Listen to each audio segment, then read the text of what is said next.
Salut et bienvenue sur la chaîne Auto Passion Page. Nous avons décidé de dédier cette nouvelle vidéo à une autre voiture légendaire, la Ferrari F40.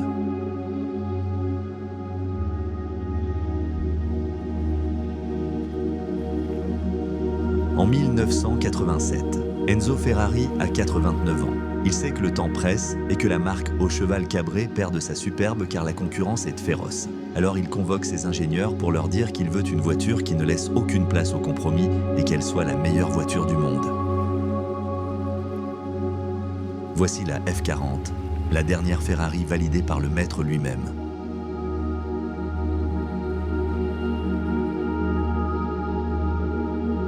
Plongeons dans l'histoire de la dernière création d'Enzo Ferrari. Plus qu'une voiture, c'est un testament sur roue. La F40 n'est pas née pour être un objet marketing ou une édition limitée de plus. Elle a été conçue comme le point d'orgue de 4 décennies de domination mécanique. C'était le cadeau de Ferrari aux passionnés, mais aussi son ultime message au reste de l'industrie. Peu importe l'avenir, la reine c'est elle. Mais pour comprendre pourquoi elle domine encore l'imaginaire collectif, il faut comprendre ce qu'elle a sacrifié. Là où le reste du monde commençait à s'enfermer dans le confort et l'assistance, la F40 a fait le choix de la violence pure. Pas de direction assistée, pas d'ABS, pas de compromis. Elle n'est pas là pour flatter votre ego, mais pour tester vos limites. Dans un monde qui devenait déjà numérique, Ferrari a créé l'apothéose de l'analogique.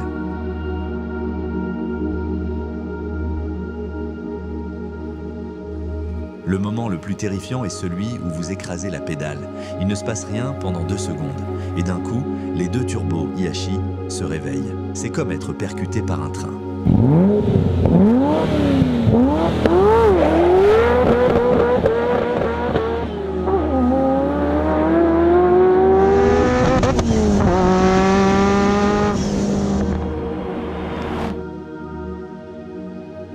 Regardez ces lignes.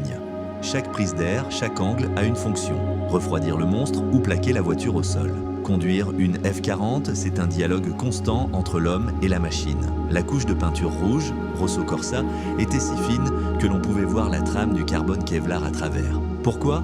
Pour gagner chaque gramme possible. Elle ne pardonne rien, mais elle donne tout. C'est l'analogie pure dans un monde qui devenait déjà numérique.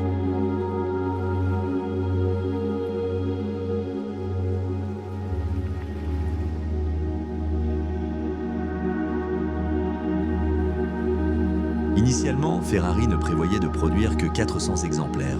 Face à l'hystérie des collectionneurs et à la spéculation folle, ils en ont finalement produit 1311. À l'époque, certains acheteurs revendaient leurs bons de commande le double du prix avant même d'avoir reçu la voiture.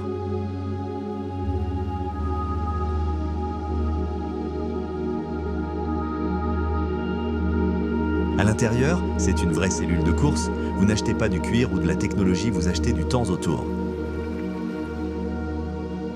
Pas de tapis de sol, pas d'autoradio, pas de clim pour les premiers modèles. Les vitres sont en lexan, polycarbonate, coulissantes. Les panneaux de porte sont en carbone, toujours pour la recherche de perte de poids. Pas de poignée de porte non plus, c'est juste un câble, le détail de voiture de course pur jus.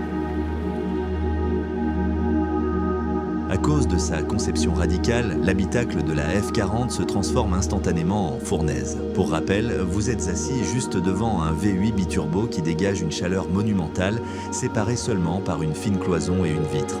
La voiture devenait tout simplement inconduisible au bout de 15 minutes, le pilote risquant le coup de chaleur.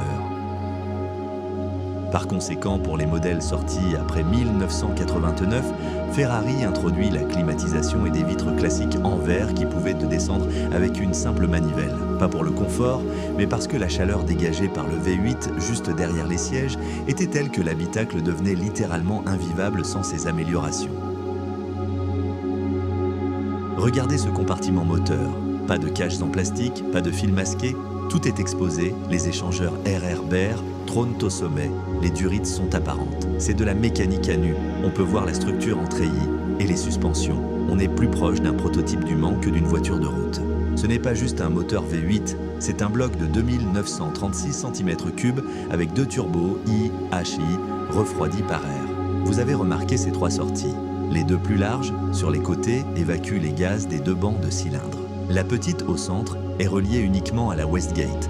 la soupape de décharge des turbos. C'est par là que s'échappe le trop-plein de pression dans un hurlement métallique dès que vous lâchez les gaz.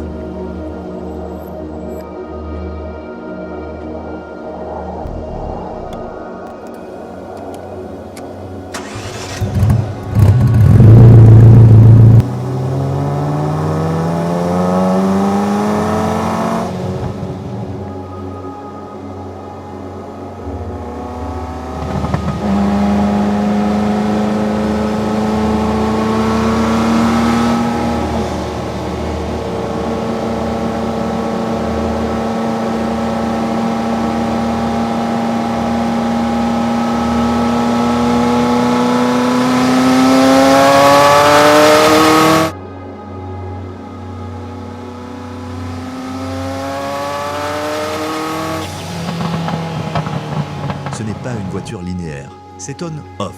Sous 4000 tours, elle attend. Mais une fois que les turbines entrent en action, c'est comme si le monde passait en avance rapide. Ce n'est pas une accélération, c'est une explosion. C'est ce qui rend la voiture terrifiante et excitante à la fois.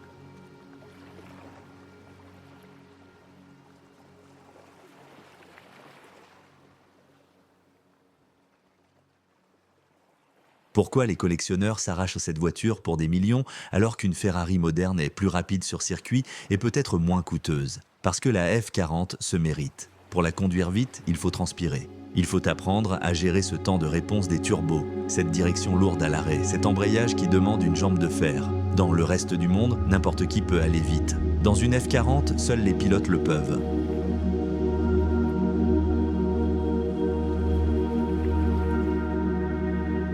La F40 est l'antithèse de la perfection moderne. Ici, il n'y a pas de filet de sécurité, pas d'antipatinage pour corriger votre optimisme, pas d'ABS pour sauver vos freinages tardifs. 1100 kg pour 478 chevaux. Pour vous donner une idée, une Ferrari moderne pèse souvent 400 ou 500 kg de plus. La F40 n'a pas besoin de 1000 chevaux pour être rapide, elle est juste légère.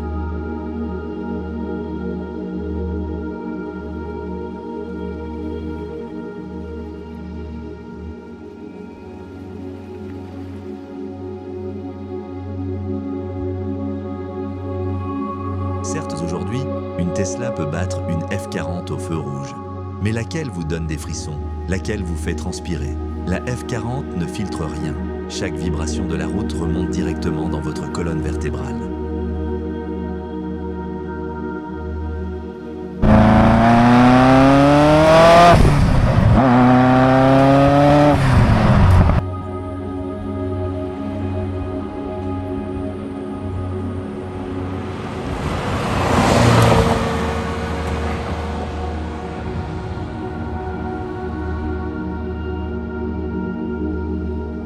On ne fera plus jamais une voiture comme celle-ci. Les normes de sécurité et les aides à la conduite l'interdiraient. C'est une espèce disparue.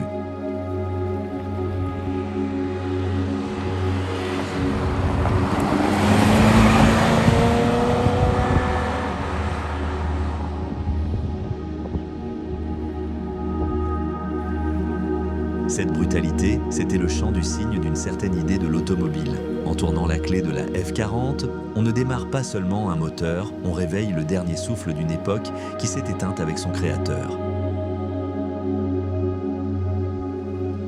On ne collectionne pas des chiffres, on collectionne des émotions. Parce qu'elle est irremplaçable et impossible à reproduire, la F40 a quitté le monde des simples sportives pour entrer dans celui de l'art. Et c'est précisément cette rareté sensorielle qui a fait basculer son destin juste après la disparition du Commendatore.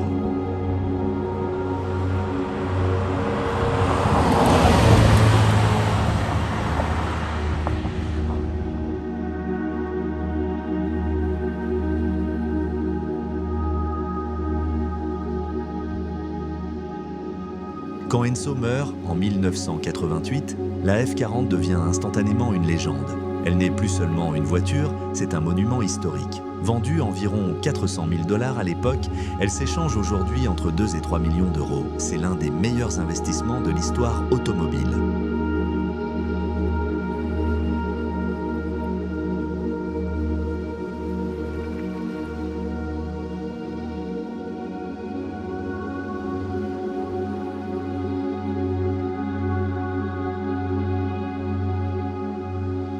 Si Si vous aviez le budget, vous choisissiez la pureté d'une F40 ou la technologie d'une SF90.